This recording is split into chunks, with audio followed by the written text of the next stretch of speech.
ফিরতে দুইটি শব্দের জিকির করুন, সম্পদের অভাব হবে না।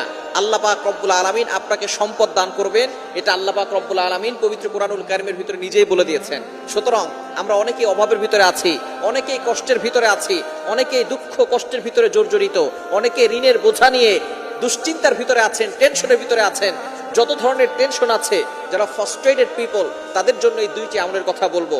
আমি নিজে করে উপকার পেয়েছি, যাদেরকে এই আমলগুলো বলেছি তারাও অনেকটা উপকার পেয়েছে, এবং নবীজি সাল্লাল্লাহু আলাইহি সাল্লাম নিজেই কথা জানিয়ে দিয়েছেন উপকারের কথা। আল্লাহ পাক রব্বুল আলামিন নিজে বলে দিয়েছেন। আপনি চলতেছেন ফিরতেছেন, ওযু ছাড়াও আপনি আমলগুলো করতে পারবেন। একেবারে সহজ দুইটি আমল। নাম্বার 1, এক নাম্বার আমল হচ্ছে ইস্তেগফার। আস্তাগফিরুল্লাহ, আস্তাগফিরুল্লাহ, আস্তাগফিরুল্লাহ। এই শব্দ কি অনেক কঠিন? আস্তাগফিরুল্লাহ পারে না এটা কিন্তু কোনো মুসলমান নাই যারা আস্তাগফিরুল্লাহ পড়তে পারে না। সবাই আমরা আস্তাগফিরুল্লাহ পড়তে পারি। এর উপকার কি কি আল্লাহ পাক রব্বুল আলামিন নিজে বলছেন। কোরআন খুলেন 29 নম্বর